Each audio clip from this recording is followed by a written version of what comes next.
الحمد لله وحده والصلاة والسلام على من لا نبي بعده أما بعد فأعوذ بالله من الشيطان الرجيم بسم الله الرحمن الرحيم وإذا بشر أحدهم بالأنثى ظل وجهه مسودا وهو كظيم يتوارى من القوم من سوء ما بشر به أيمسكه على هون أم يدسه في التراب ألا ساء ما يحكمون صدق الله مولانا العظيم وصدق رسوله النبي الكريم ونحن على ذلك من الشاهدين ومن الشاكرين۔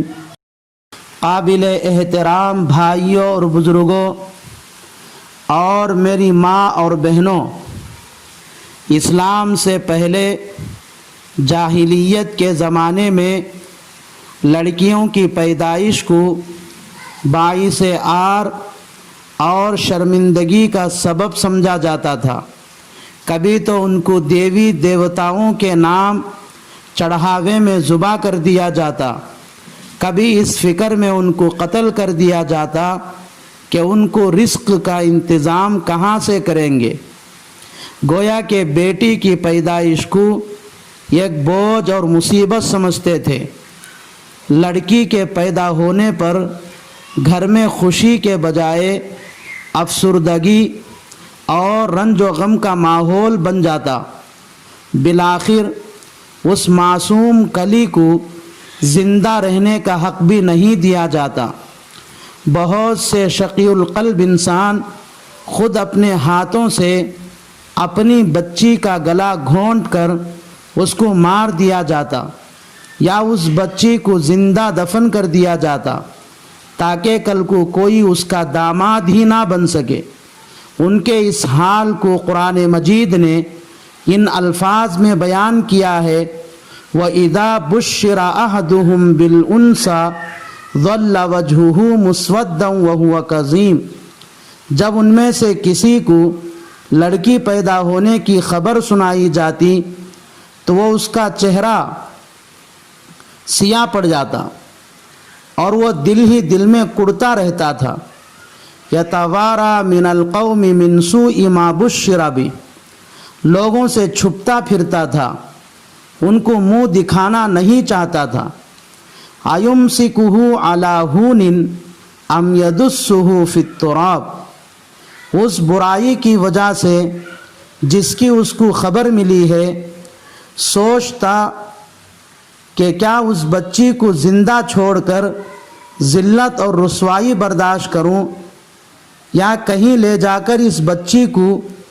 منو مٹی کے تلے دبا دوں۔ یہ تھا عرب لوگوں کا بچیوں کے ساتھ رویہ، لیکن جب رسول اللہ صلی اللہ علیہ وسلم کو نبوت ملی تو آپ صلی اللہ علیہ وسلم نے ان لوگوں کو سمجھایا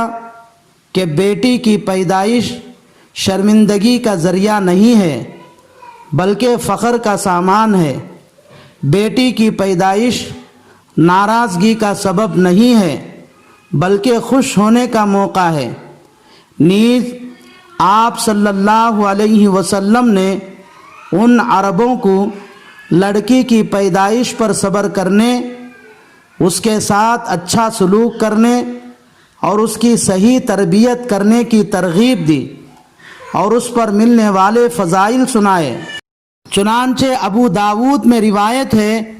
رسول اللہ صلی اللہ علیہ وسلم نے ارشاد فرمایا، جس آدمی کے یہاں لڑکی پیدا ہو وہ اس کو دور جاہلیت کی طرح زندہ درگور نہ کرے بلکہ اس کو زندہ باقی رکھے اور اس کی بے عزتی نہ کرے اور اس پر لڑکوں کو ترجیح نہ دے بلکہ اس کے ساتھ لڑکوں جیسا معاملہ کرے تو اللہ اس کو جنت میں داخل کرے گا۔ ایک اور روایت مسلم شریف میں حضرت انس بن مالک رضی اللہ تعالی عنہ سے مروی ہے، فرمایا رسول خدا صلی اللہ علیہ وسلم نے جس آدمی کے یہاں 2 بیٹیاں پیدا ہو پھر وہ ان دونوں کی پرورش کرے یہاں تک کہ وہ جوان ہو جائے، تو آپ صلی اللہ علیہ وسلم نے 2 انگلیاں اٹھا کر اشارہ کرتے ہوئے فرمایا، میں اور وہ 2 بیٹیاں والا قیامت کے دن اتنے قریب ہوں گے جتنے یہ 2 انگلیاں قریب ہیں۔ ایک تیسری روایت صحیح بخاری میں حضرت عائشہ رضی اللہ تعالی عنہا سے مروی ہے، رسول اللہ صلی اللہ علیہ وسلم نے فرمایا، جس بندے یا بندی پر اللہ کی طرف سے بیٹیوں کی ذمہ داری ڈالی گئی ہو اور وہ ان کے ساتھ اچھا سلوک کرے تو یہ بیٹیاں اس کے لیے دوزخ سے بچاؤ کا ذریعہ بن جائیں گی۔ ان کے علاوہ اور بھی بہت سی احادیث ہیں جن سے معلوم ہوتا ہے کہ لڑکیوں کی پیدائش خدا کی رحمت اور اس کی ایک نعمت ہے، کیونکہ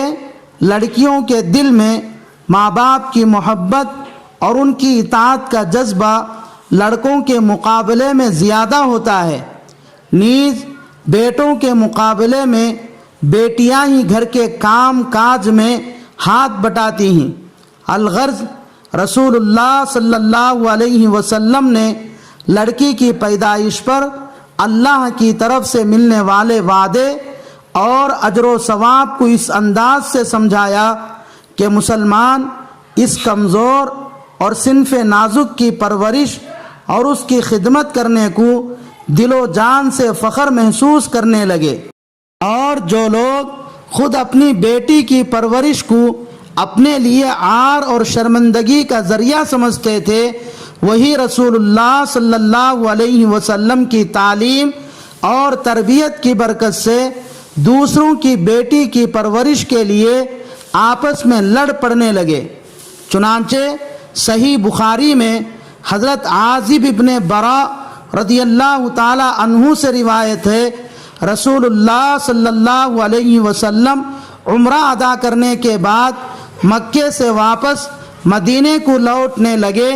تو آپ صلی اللہ علیہ وسلم کے چچا سید الشہداء حضرت حمزہ رضی اللہ تعالی عنہ کی یتیم بیٹی امامہ جو مکہ میں رہ گئی تھی،